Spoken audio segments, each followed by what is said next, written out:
Manchester City have a familiar problem to deal with here. An Andy Hinchcliffe corner, whipped in from the right-hand side. It was a productive source for them in his City days. And he's a productive source for Everton, is he? No, smuggled off the line from Beardsley's header. Referee looked to his linesman, didn't cross the line. Peter Beardsley's header. I think it was close again, wasn't it? Atterveld in towards Beardsley. Keith Curle lost it, and Peter Beardsley gobbled it up.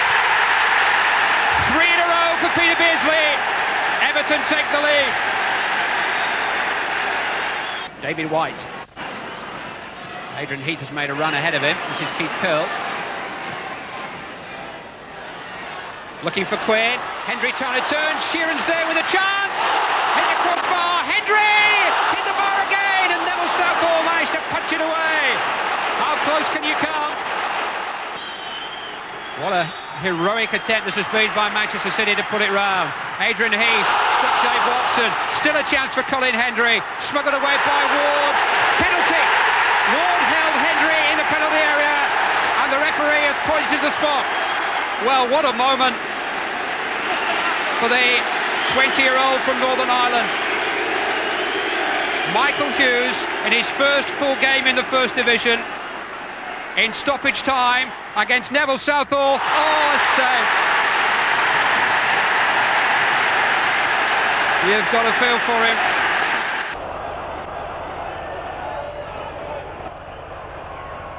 Crystal Palace got a little sidetracked last week, weighty issues weighing them down. They took an early lead against West Ham at Selhurst Park, John Solarco scoring almost without realising it. But the holes in the Palace rearguard maybe suggested wandering minds. Mitchell Thomas wandered unchallenged into the penalty area to equalise early in the second half amidst much scratching of heads. Then West Ham took the lead with an effortless finish from Trevor Morley. Watch where the keeper's clearance lands. I'm not sure Morley was watching, but it still managed to find his foot and roll past poor Perry Suckling. Of course I meant it. But with half an hour still to go, Palace were on terms. Bit of England quality from Solarco, cluttered defending, clean as a whistle finishing from Ian Wright. 2-2, the game in need of a match winner. And that's just what Mike Small is looking like at the moment. West Ham's summer signing has promoted his keen eye for goal from second to First Division. And when Palace lost Tim Breaker, he was able to serve up Small's 5th goal for the Hammers and their first away win of the season with it.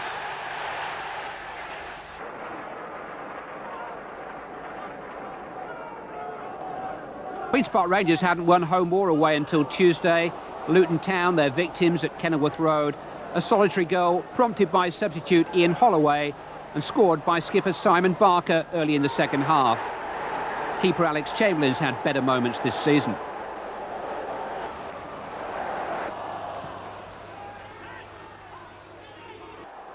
Notts County and Blue are finding their feet. They found themselves a goal down with less than 20 minutes to play at Sheffield United. Glyn Hodges' cross headed in, or was it armed in by Tony Agana? Bit of both, I suspect. But Kevin Bartlett turned the game with 2 goals in 5 minutes. A player renowned for his pace, displaying other attributes. A relaxed lob to Hall County level. And then as things started to cave in around United debutant Brian Gale, a second goal struck confidently without any regard for the despairing offside claims. Condemned keeper caught in front of a firing squad. Bartlett firing in. Gale wasn't the only debutant. Paul Rideout made his bow for County and graced the occasion with a smart-headed goal 9 minutes from the end. It meant that Dave Bassett and co are back on the bottom.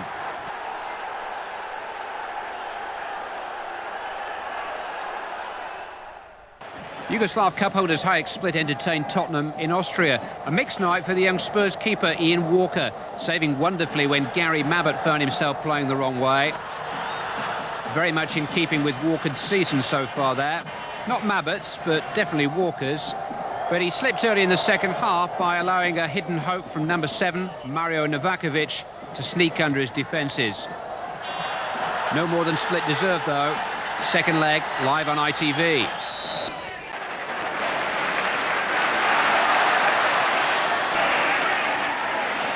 Oh, Winterbond's gone round his man. Calls for a good cross here. Hit it in low. given away. Smith goes down, penalty!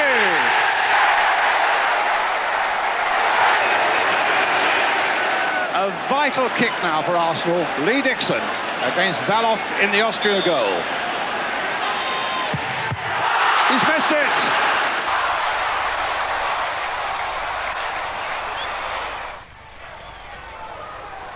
And still Arsenal being held to 0-0 here as Limpar plays it in again towards Adams this time. Linnigan! And Arsenal have scored!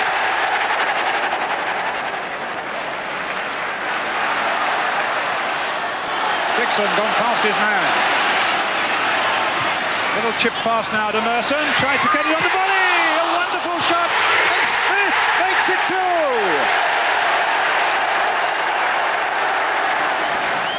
Winterburn with it. Towards Linnigan, not done by him. And Smith has done it again. 3-0. A brilliant start to the second half for Arsenal.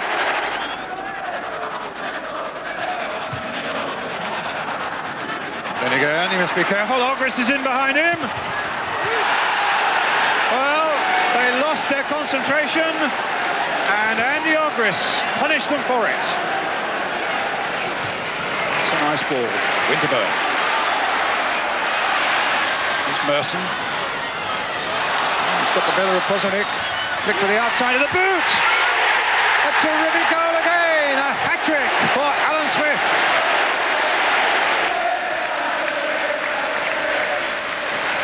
Goes Campbell. Arsenal 4-1. Campbell looking to make it 5. Smith also in there. Smith has done it again.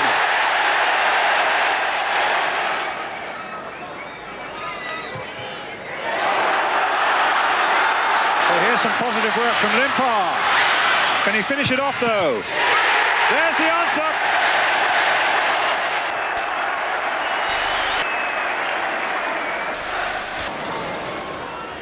Liverpool's return to European competition was always going to be an emotional occasion. Thankfully, it was a relatively low-key affair against the Finnish part-timers Kuusisi Lahti, which set Dean Saunders on the way to a club record. When Ray Houghton's adroit header made it 2-0 after half an hour, it seemed the whole event would pass with an air of formality. But not before an Englishman by the name of Mike Belfield had forced a fatal error out of Gary Ablett and ushered Leitonen forward to score a deflected goal off Nick Tanner that put a different complexion on the night. Liverpool huffed and puffed until the final moments of the match, when an avalanche of goals submerged the Finns at the Kop end. Saunders scored 3 more goals in the space of 9 minutes. The score of Liverpool's historic first in Europe after the 6-year exile finished his European debut with a personal haul of 4, trebling his Liverpool total in no time. He didn't even know if he'd be playing. The new 4-foreigner rule stretched Liverpool's depleted resources to breaking point at times.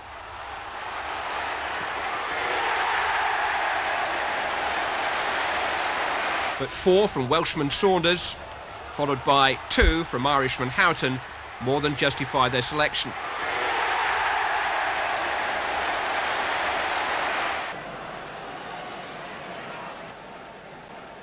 Alex Ferguson had warned his players about the vagaries of a wide and bumpy pitch, and they coped well and almost went in front with a well-worked free kick. Steve Bruce stealing in behind a static defence but thumping that header against the crossbar. Into the second half, and your eyes aren't deceiving you, our cameras had turned round, so United were attacking the opposite goal.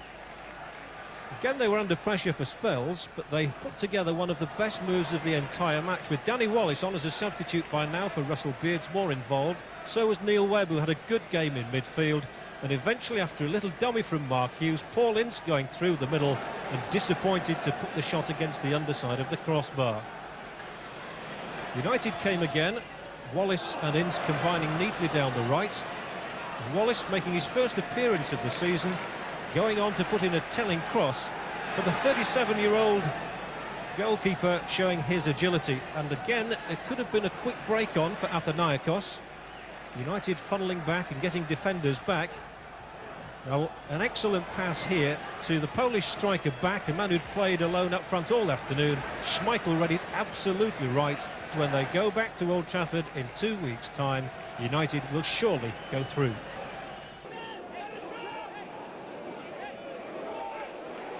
Vinnie Jones is fast closing in on the top. Chelsea's victory over Aston Villa founded on Vinnie's first half header. Lovely little move off the line to find the space. Lovely little move altogether. Talking of lovely moves, the ball hardly touched the ground when Chelsea got on the move for number 2. They really got their heads together for this one. Copybook chess control from Andy Townsend at the end of it. They'd be 2 points off the top if they'd beaten Leeds last Saturday. But don't talk to Leeds about what might have been. 4th versus 2nd at Coventry on Wednesday. 7 minutes to go. Chance of the night coming up. Lee Chapman getting between defenders into pole position, then heading off in the wrong direction. 0-0 it stayed.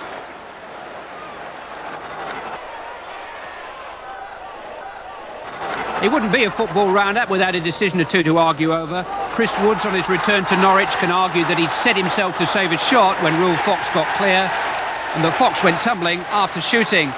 But Chris's opinion counts as much as mine when the ref points to the spot. Sheffield Wednesday beaten, as Woods was, by Robert Fleck's 24th minute penalty.